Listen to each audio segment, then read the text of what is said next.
Hello everyone, आज हम कक्षा 10 चैप्टर 6 प्रश्नावली 6.1 पढ़ेंगे। इसमें दिया है पहला क्वेश्चन, कोष्टक में दिए शब्दों में से सही शब्दों का प्रयोग करते हुए रिक्त स्थान को भरिए। पहला है, सभी वृत्त खाली स्थान दिया है होते हैं सर्वांगसम होते हैं कि समरूप होते हैं। तो आइए देखते हैं।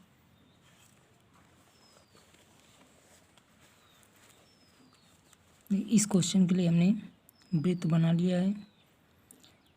अब ये सारे जो वृत्त हैं सर्वांगसम होंगे कि समरूप होंगे। आइए देखते हैं।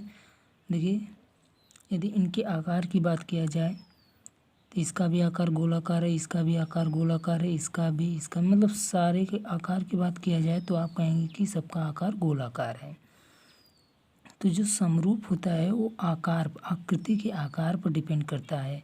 तो आकार एक जैसा होना चाहिए। तो एक जैसा आकार, देखिए सबका आकार एक जैसा है, तो इस सारे वृत्त क्या हो गए, समरूप हो गए। सर्वांगसम क्यों नहीं हुए? सर्वांगसम इसलिए नहीं हुए क्योंकि जो सर्वांगसम होता है वो आकार समान होने के साथ साथ उसके लिए साइज भी समान होनी ज़रूरी होती है। तो देखिए यहाँ पर साइज डिफरेंट है, आकार तो समान है लेकिन साइज डिफरेंट है, इसलिए सर्वांगसम नहीं होगा बल्कि ये समरूप होगा। क्योंकि समरूप केवल आकार पर डिपेंड करता है, साइज पर डिपेंड नहीं करता है, इसलिए सारे वृत्त जो होते हैं सभी वृत्त वो समरूप होते हैं। ये पहला क्वेश्चन का आंसर हो जाएगा समरूप।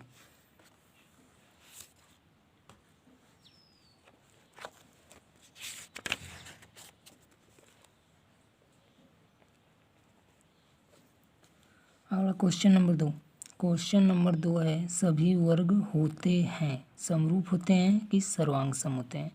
तो इसका भी आंसर हो जाएगा समरूप होते हैं। सेम पिछले क्वेश्चन की तरह इसको भी समरूप कहेंगे। अब क्वेश्चन नंबर 3, सभी खाली स्थान त्रिभुज समरूप होते हैं? 2 ऑप्शन दिया है, समद्विबाहु त्रिभुज, समबाहु त्रिभुज।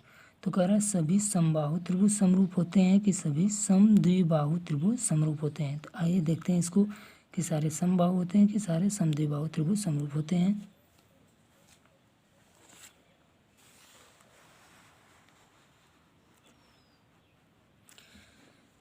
हमने एक समद्विबाहु त्रिभुज का इमेज बनाया, फिगर बना लिया, एक समबाहु त्रिभुज को बना लिया है। समद्विबाहु त्रिभुज के बारे में आप जानते होंगे कि जिसकी 2 भुजाएं बराबर होती हैं आपस में, वो समद्विबाहु त्रिभुज कहलाता है। जिसकी तीनों भुजाएं आपस में बराबर होती हैं उसे हम समबाहु त्रिभुज कहते हैं। इसका नाम हमने दे दिया ABC, इसका नाम दिया है DEF। चूँकि इसमें 2 भुजाएं आपस में बराबर होती है तो हमने इनको बराबर दिखा दिया है, इनकी लेंथ एक यूनिट मान लिया है।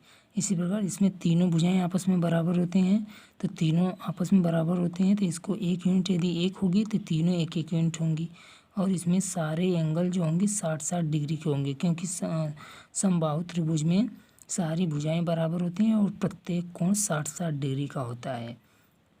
तो इसका नाम ABC हो गया, इसका नाम DEF हो गया। चूँकि हमें इन्हें समरूप दिखाना है इसलिए हमें एक आकृति की और, क्योंकि किसी भी आकृति को समरूप दिखाने के लिए हमें 2 आकृतियों की ज़रूरत होती है। तो हम समद्विबाहु और समबाहु त्रिभुज की एक आकृति को और बना लेते हैं। देखिए यहाँ पर A dash B dash C dash, ये भी समद्विबाहु त्रिभुज है। D dash E dash F dash, ये भी समबाहु त्रिभुज है। इसका नाम हमने A dash B dash C dash दिया, इसका नाम D dash E dash F dash. Same उसी प्रकार यदि ये 2 यूनिट होगी तो ये भी 2 यूनिट, यदि ये 3 यूनिट, इसमें कोई एक साइड 3 यूनिट होगी तो सारी की सारी भुजाएं क्या हो, 3-3 की हो जाएंगी और प्रत्येक कोण 60 डिग्री का होगा। तो आइए अब देखते हैं कि समद्विबाहु त्रिभुज समरूप होते हैं कि समबाहु त्रिभुज समरूप होते हैं। तो किसी भी त्रिभुज को समरूप दिखाने के लिए हमें 2 कंडीशन दिखानी पड़ती है। पहली होती है कि उनके संगत कोण आपस में बराबर होने चाहिए, दूसरी कंडीशन होती है कि संगत भुजा का रेशियो बराबर होना चाहिए। तो पहले हम रेशियो को चेक कर लेते हैं कि संगत भुजाओं का रेशियो बराबर है कि नहीं। तो देखिए त्रिभुज ABC जो है और A dash B dash C dash में संगत भुजा पहले देखते हैं क्या है। देखिए इसमें भुजा AB के संगत कौन भुजा होगी, इसमें A डैश B डैश होगी। BC भुजा के संगत इसमें B डैश C डैश, और CA के संगत इसमें C डैश A डैश होगी। तो अब देखते हैं इनका रेशियो समान आता है कि नहीं। तो देखिए भुजा ए बी के संगत ए डैश बी डैश है, तो इनका रेशियो हम देखते हैं A B upon A dash B dash बराबर आ गया हमारा 1/2, क्योंकि हमारा ए बी जो है ए बी 1 यूनिट है और ए डैश बी डैश 2 यूनिट है, इसलिए इनका रेशियो आ गया 1/2।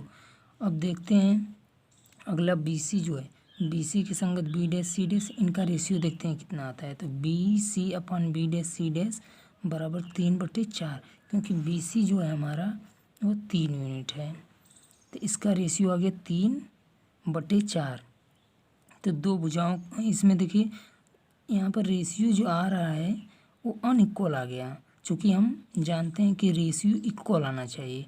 तो जब यहीं पर अनइक्वल आ गया, तीसरी भुजा का रेशियो हमें निकालने की ज़रूरत ही नहीं है, क्योंकि यहीं पर अनइक्वल आ गया। तो यहीं से हमें क्लियर हो गया, मालूम पड़ गया कि जो समद्विबाहु त्रिभुज होती हैं वो समरूप नहीं होते हैं।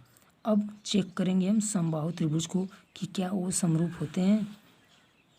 तो देखिए डी ई एफ समद्विबाहु त्रिभुज है, इसमें क्या है डी डैश ई डैश एफ डैश है, तो इसमें भी वही दोनों कंडीशन, संगत कोण बराबर होने चाहिए और संगत भुजाओं का अनुपात। तक आइए कोण देख लेते हैं। देखिए इसमें कोण डी जो है किसके संगत होगा, डी डैश के, ई जो होगा ई डैश के संगत, एफ जो होगा एफ डैश के संगत होगा। देखिए बराबर है कि नहीं। कोण डी देखिए 60 डिग्री है, डी डैश भी 60 डिग्री है, ई 60, ई डैश भी 60, एफ 60 डिग्री है, यहाँ एफ डैश भी 60। तो हम देख रहे हैं कि संगत कोण जो हैं इस त्रिभुज में, समबाहु त्रिभुज में आपस में बराबर हैं। अब चेक करेंगे इनका रेशियो, संगत भुजा का अनुपात देखते हैं क्या आता है।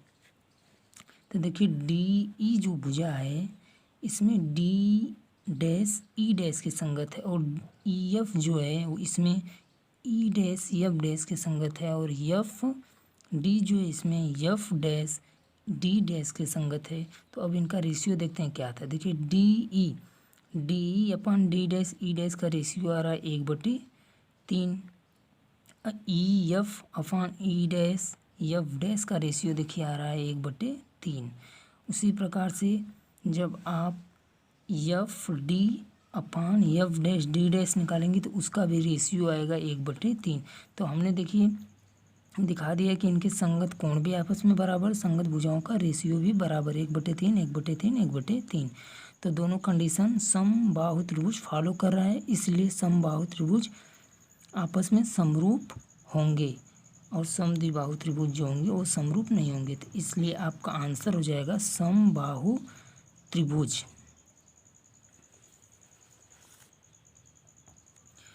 अगला क्वेश्चन है आपका, निम्नलिखित युग्मों की दो भिन्न भिन्न उदाहरण दीजिए। पहला है समरूप आकृति का उदाहरण देना है, दूसरा ऐसी आकृति जो समरूप नहीं है। तो समरूप आकृति का उदाहरण देने के लिए हमें वर्ग का उदाहरण दे देंगे, वर्ग का एग्जाम्पल, क्योंकि हमने अभी प्रूव किया है कि वर्ग जो होते हैं सारे वो समरूप होते हैं। और ऐसी आकृति जो समरूप नहीं होती, तो अभी हमने प्रूव किया कि समबाहु त्रिभुज जो होते हैं समरूप होते हैं, लेकिन समद्विबाहु त्रिभुज समरूप नहीं होते हैं। तो इसमें आ जाएगा एग्जाम्पल के तौर पर समद्विबाहु त्रिभुज। अब अगला क्वेश्चन है, बताइए कि निम्नलिखित चतुर्भुज समरूप हैं या नहीं। तो चतुर्भुज, इन दोनों चतुर्भुज को समरूप दिखाना है तो सेम वही कंडीशन, दो कंडीशन दिखानी पड़ेगी कि इनके संगत भुजाओं का अनुपात बराबर होना चाहिए और संगत कोण बराबर होने चाहिए। तो यदि हम इसका नाम एस आर क्यू पी देते हैं तो ये डी सी बी ए हो जाएगा। तो इनमें संगत भुजा एस आर के संगत डी सी हो जाएगी, आर क्यू के संगत सी बी हो जाएगी, क्यू पी के संगत बी ए और पी एस के संगत ए डी हो जाएगी। यदि इनका रेशियो निकालेंगे पिछले क्वेश्चन की तरह तो बिल्कुल सेम आएगा सबका रेशियो, लेकिन एंगल की बात करेंगे तो एंगल जो संगत कोण है वो बराबर नहीं आएंगे, क्योंकि देखिए ये सारे एंगल क्या है 90 डिग्री के हैं, लेकिन इसमें कोई भी एंगल, यदि एंगल एस की बात करेंगे तो एंगल एस जो है एंगल डी के संगत है, देखिए बराबर नहीं है, क्योंकि ए 90 नहीं है। तो एंगल आपको संगत कोण जो है वो बराबर नहीं है, लेकिन संगत भुजाओं का रेशियो बराबर है, इसलिए आपका ये दोनों आकृति जो आपस में समरूप नहीं होंगी। तो इसका आंसर देंगे हम इसका आंसर लिखेंगे चतुर्भुज यस आर क्यू पी तथा डी सी बी ए जो है समरूप नहीं है, क्योंकि इनके संगत भुजाओं का अनुपात तो बराबर है परंतु संगत कोण बराबर नहीं है। तो इसका आंसर लिखा जाएगा आंसर में। अब अगली एक्सरसाइज हम अगले वीडियो में पढ़ेंगे।